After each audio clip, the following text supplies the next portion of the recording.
अम्बरीश जी ने अपने ही समान जो उनके भक्त पुत्र थे उनको राज्य का भार छोड़ दिया। कल की कथा में हम लोग अम्बरीश जी की कथा सुन रहे थे। उनके जो पुत्र सब थे वे भी बड़े भक्ति भाव वाले थे। उनको राज्य का भार दिया और स्वयं वन में चले गए और बड़ी धीरता के साथ भगवान में अपना मन लगाकर संसार से मुक्त हो गए। अब आगे सुखदेव जी कहते हैं, परीक्षित अम्बरीश जी के 3 पुत्र थे। उनका नाम था विरूप, केतुमान और शंभु। अब विरूप से पृषदस्व और उसका पुत्र रथितर हुआ। रथितर संतानहीन था।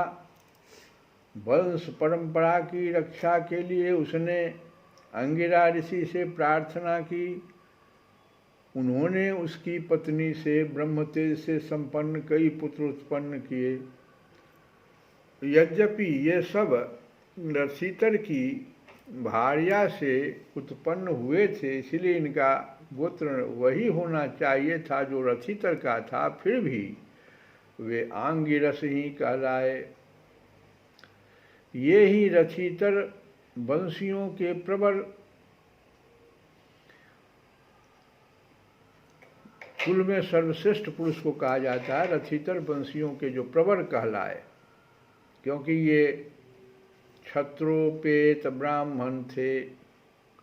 क्षत्रिय और ब्राह्मण दोनों गोत्रों से इनका संबंध था, तो इनको कहेंगे क्षत्रोपेत। परीक्षित, एक बार मनु जी के छींकने पर उनकी नासिका से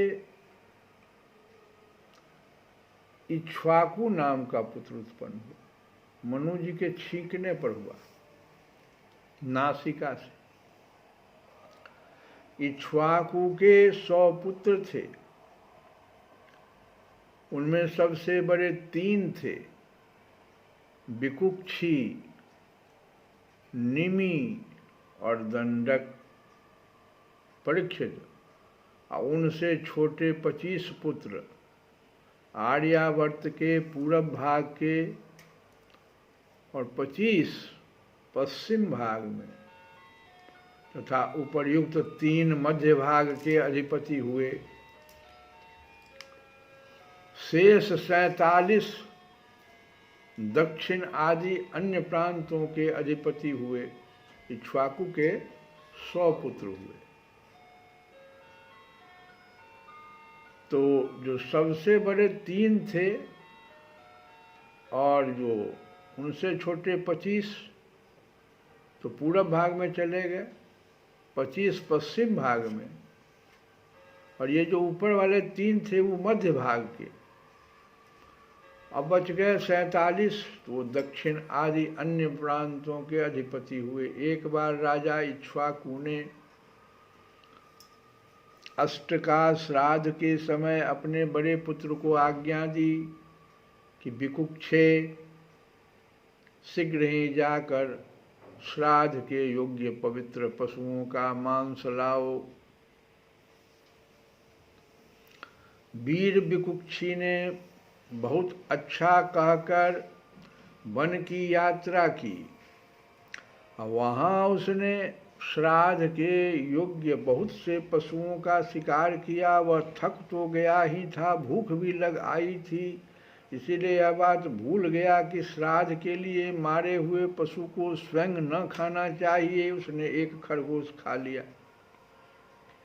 विकुक्षी ने बचा हुआ मांस लाकर अपने पिता को दिया। इक्ष्वाकु ने अब अपने गुरु से उसे प्रोक्षण करने के लिए कहा। तब गुरु जी ने बताया कि यह मांस तो दूषित एवं श्राद्ध के अयोग्य है। परीक्षित, गुरु जी के कहने पर राजा इक्ष्वाकु को अपने पुत्र की करतूत का पता चल गया। उन्होंने शास्त्रीय विधि का उल्लंघन करने वाले पुत्र को क्रोधवश अपने देश से निकाल दिया। तदंतर राजा इक्ष्वाकु ने अपने गुरुदेव वशिष्ठ से ज्ञान विषयक चर्चा की। फिर योग के द्वारा शरीर का परित्याग करके उन्होंने परम पद प्राप्त किया। पिता का देहांत हो जाने पर विकुक्षी अपनी राजधानी में लौट आया और इस पृथ्वी का शासन करने लगा। उसने बड़े बड़े यज्ञों से भगवान की आराधना की और संसार में ससाद के नाम से प्रसिद्ध हुआ। विकुक्षी के पुत्र का नाम था पुरंजय। उसी को कोई इंद्रवाह और कोई ककुस्त कहते हैं। जिन कर्मों के कारण उसके ये नाम पड़े थे उन्हें सुनो। सतयुग के अंत में देवताओं का दानवों के साथ घोर संग्राम हुआ था। उसमें सब के सब देवता दैत्यों से हार गए। तब उन्होंने वीर पुरंजय को सहायता के लिए अपना मित्र बनाया। पुरंजय ने कहा कि यदि देवराज इंद्र मेरे वाहन बने तो मैं युद्ध कर सकता हूँ। पहले तो इंद्र ने अस्वीकार कर दिया, परंतु देवताओं के आराध्य देव सर्वशक्तिमान विश्वात्मा भगवान की बात मानकर पीछे वे एक बड़े भारी बैल बन गए। इंद्र बन गए बैल। और सर्वांतरयामी भगवान विष्णु ने अपनी शक्ति से पुरंजय को भर दिया। उन्होंने कवच पहनकर दिव्य धनुष और तीखे बाण ग्रहण किए। इसके बाद बैल पर चढ़कर वे उसके जो बैल का जो डील होता है उसको कुकुद कहते हैं, ऊंचा जो उठा हुआ भाग, उसके पास बैठ गए। और जब इस प्रकार वे युद्ध के लिए तत्पर हुए तब देवता उनकी स्तुति करने लगे। देवताओं को साथ लेकर उन्होंने पश्चिम की ओर से दैत्यों का नगर घेर लिया। वीर पुरंजय का दैत्यों के साथ अत्यंत रोमांचकारी घोर संग्राम हुआ। युद्ध में जो जो दैत्य उनके सामने आए पुरंजय ने बाणों के द्वारा उन्हें यमराज के हवाले कर दिया। उनके बाणों की वर्षा क्या थी, प्रलयकारी धधकती हुई आग थी। जो भी उसके सामने आता छिन्न भिन्न हो जाता। दैत्यों का साहस जाता रहा। वे रणभूमि छोड़कर अपने अपने घरों में घुस गए। पुरंजय ने उनका नगर, धन और ऐश्वर्य सब कुछ जीत कर इंद्र को दे दिया। इसी से उन राजर्षि को पुर जीतने के कारण अब उस पुर को जीत लिया उन्होंने, इसीलिए उसका नाम पुरंजय पड़ा।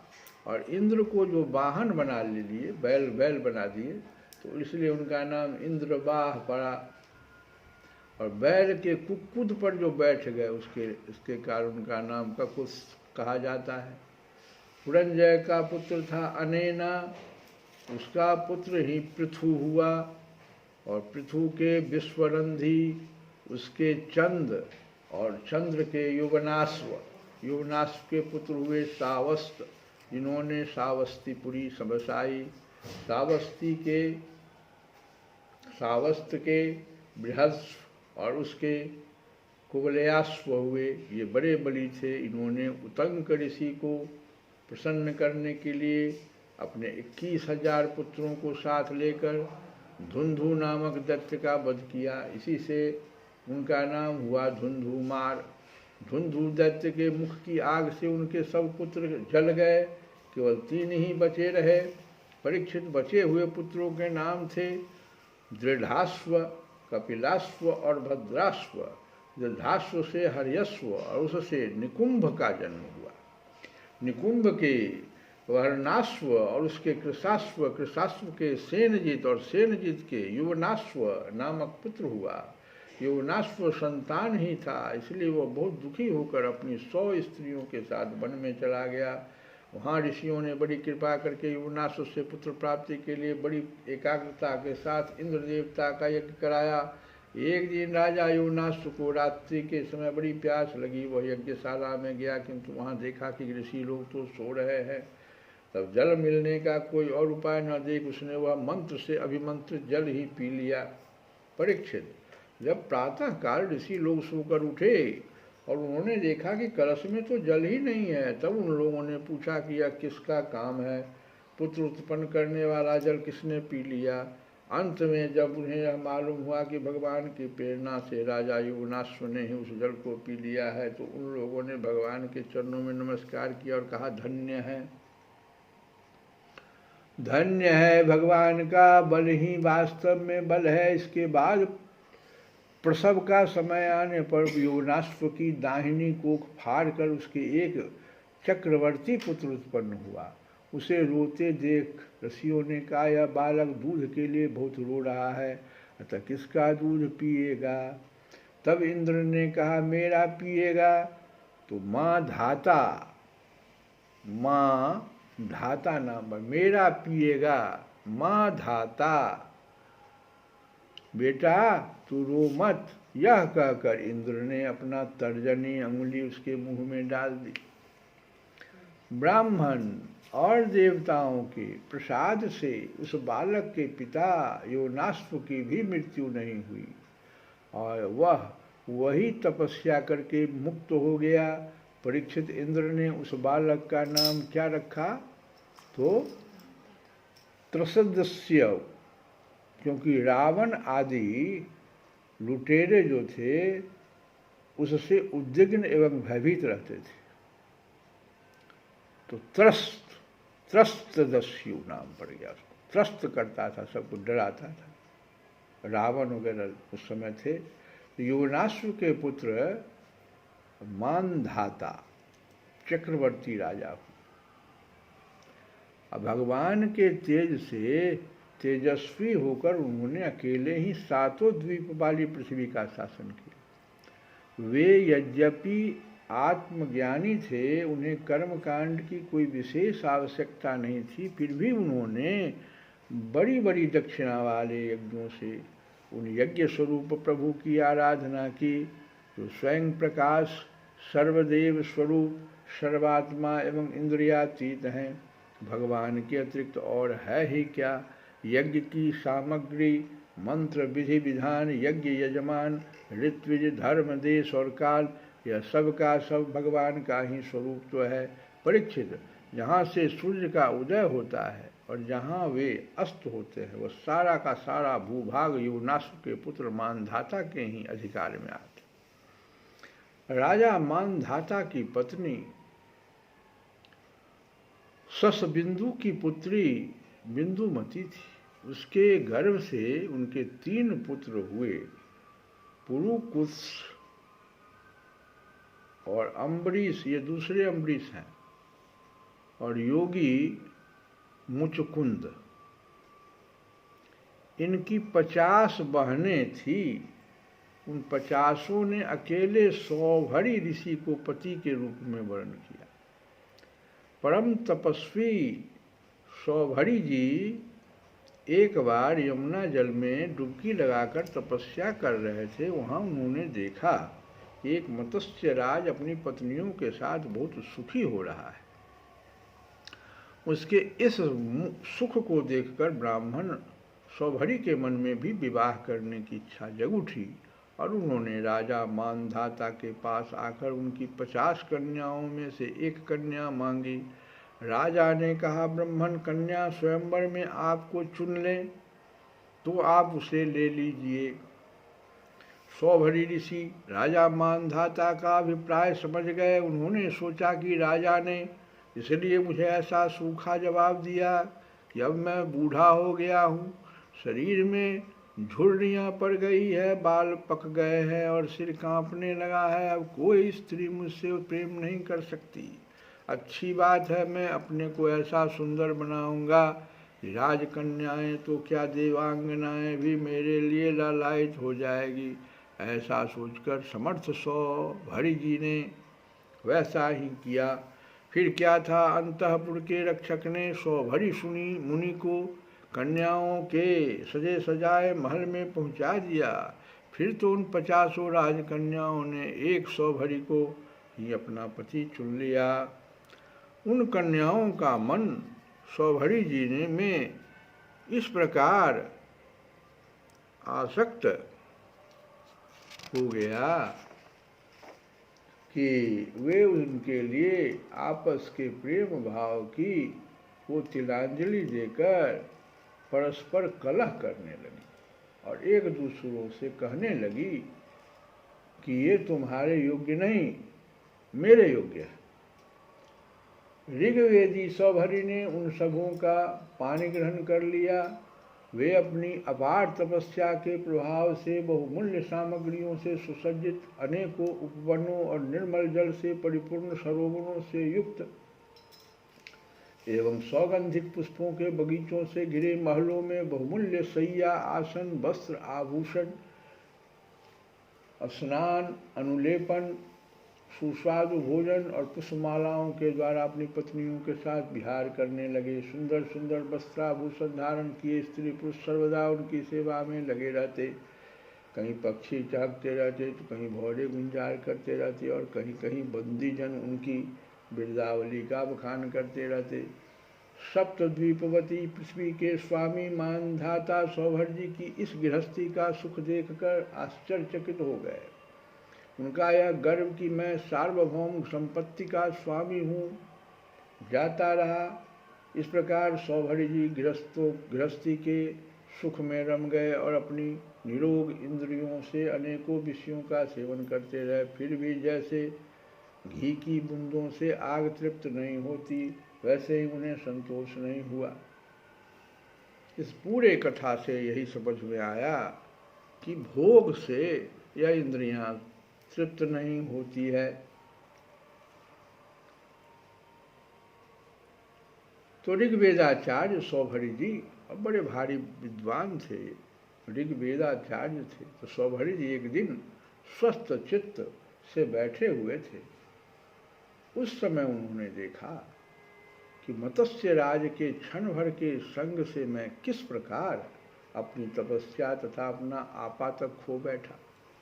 बहुत बड़ी शिक्षा मिली इस कथा से, इसलिए सुखदेव जी इस परीक्षित को यह कथा सुना रहे हैं कि कभी भी अपने इंद्रियों को गलत दिशा में नहीं मोड़ना चाहिए। क्षण भर के लिए उन्होंने देखा था मत्स्य राज, उसके क्षण भर के संग से ये अपना ऋषि तत्व भूल करके, और किस प्रकार से बूढ़ा ऋषि जा करके राजा से कहा कि मुझे कन्या दे दो, और राजा जब उनको थोड़ा सा दूसरे ढंग से राजा ने कहा कि आप जो है जाइए, अगर आपको कन्या पसंद कर ले। राजा का अर्थ दूसरा था, क्योंकि आप बूढ़े हैं ऐसा नहीं कहा कि तुम श्राप दे देते। तो ये समझ गए कि वो मैं बूढ़ा हूँ इसलिए उन्होंने ऐसा कहा, और ये अपने ऋषित्व तत्व से ये अपने को यौवन में ले आए। ऐसा सुंदर बनाया कि 50 लड़कियां इनको पति मान लिया। बहुत दिन तक सुख भोग किए, लेकिन एक दिन इनको समझ में आ गया कि उफ, ये एक क्षण भर के संग से मैं, मत्स्य राज के क्षण भर के संग से मैं किस प्रकार अपनी तपस्या तथा अपना आपा तक खो बैठा। वे सोचने लगे, अरे मैं तो बड़ा तपस्वी था, मैंने भली भांति अपने व्रतों का अनुष्ठान भी किया था, मेरा यह अधः पतन तो देखो। कहाँ भगवान बीच में तो आते ही नहीं, कर्म करने के लिए सभी को स्वतंत्र कर देते हैं। मिथ्या दोष लगा, मनुष्य जो कुछ करता है उसी का फल मिलता है उसको। अब उनको समझ में आ गया कि मेरा तो यह अधःपतन हो गया। मैंने दीर्घ काल से अपने ब्रह्म तेज को अक्षुण्ण रखा था, परंतु जल के भीतर विहार करती हुई एक मछली के संसर्ग से मेरा यह ब्रह्म तेज नष्ट हो गया। अतः जिसे मोक्ष की इच्छा है उस पुरुष को चाहिए कि वह भोगी प्राणियों का संग सर्वथा छोड़ दे और एक क्षण के लिए भी अपनी इंद्रियों को बहिर्मुख न होने दे। अकेला ही रहे और एकांत में अपने चित्त को सर्वशक्तिमान भगवान में ही लगा दे। यदि संग करने की आवश्यकता ही हो तो भगवान के अंतर प्रेमी, अनन्य प्रेमी, निष्ठावान महात्माओं का ही संग करे। आगे सोच रहे हैं ऋषि कि मैं पहले एकांत में अकेला ही तपस्या में संलग्न था। ये सौभरी जी सोच रहे हैं। फिर जल में मछली का संग होने से विवाह करके 50 हो गया। एक से कितना हो गया? 50। और संतानों के रूप में 5000 संतान हुआ। विषयों में सत्य बुद्धि होने से माया के गुणों ने मेरी बुद्धि हर ली। अब तो लोक और परलोक के संबंध में मेरा मन इतनी लालसाओं से भर गया है कि मैं किसी तरह उनका पार ही नहीं पाता। इस प्रकार विचार करते हुए कुछ दिनों तक तो घर में ही रहे। फिर विरक्त होकर उन्होंने संन्यास ले लिया और वे वन में चले गए। अपने पति को ही सर्वस्व मानने वाली उनकी पत्नियों ने भी उनके साथ ही वन की यात्रा की। वहाँ जाकर परम संयमी सौभर जी ने बड़ी घोर तपस्या की, शरीर को सुखा दिया तथा आहवनीय आदि अग्नियों के साथ ही अपने आप को परमात्मा में लीन कर दिया। परीक्षित, उनकी पत्नियों ने जब अपने पति सौभरी मुनि की आध्यात्मिक गति देखी, तब जैसे ज्वालाएं शांत अग्नि में लीन हो जाती है, वैसे ही वे उनके प्रभाव से सती होकर उन्हीं में लीन हो गई, उन्हीं की गति को प्राप्त हो गई। माँ का एक भजन हम लोग आज नवरात्र का 8वां दिन है, तो माता के एक भजन को गाएंगे कि दया करू एक बेर हे माता, कृपा करू एक बेर, दया करू एक बेर हे माता, कृपा करू एक बेर, दया करू एक बेर माता, कृपा करो। क्यों कि जगदम्ब यही अवलंब हमर हे माय यहाँ की, हे माय यहाँ बिन आस के कर, हे माय जगदम्ब यहीं अवलंब हमारे,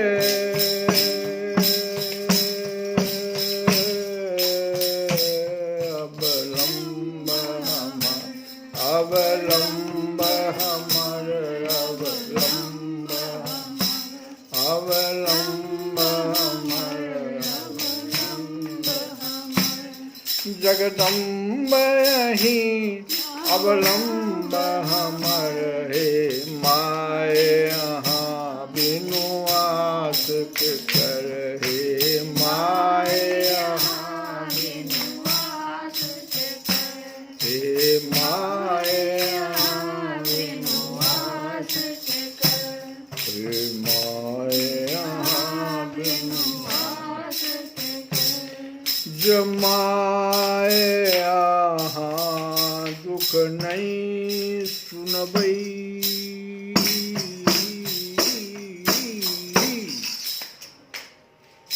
जो माय यहाँ दुख नहीं सुनबई, तो जाए कहाँ केकरा कहबई, तो जाए कहाँ केकरा कहबई, जो माय यहाँ दुख नहीं सुनबई, दुख नहीं सुनबई, जो माय यहाँ दुख नहीं सुनबई, जो माय यहाँ दुख नहीं सुनबई, जो माय यहाँ दुख नहीं सुनबई, तो जाए कहूँ केकरा कहबई, तो जाए कहूँ केकरा कहबई, करू माफ जननी अपराध हमर,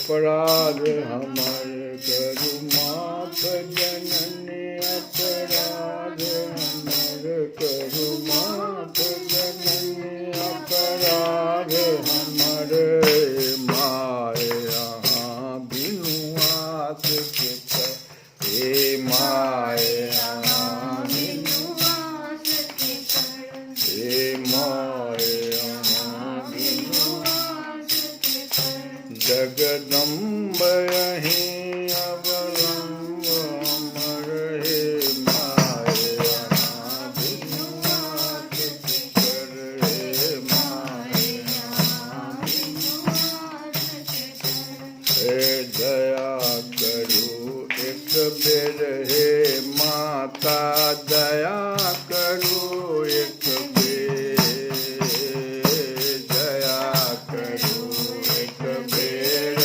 माता दया करो एक बेर।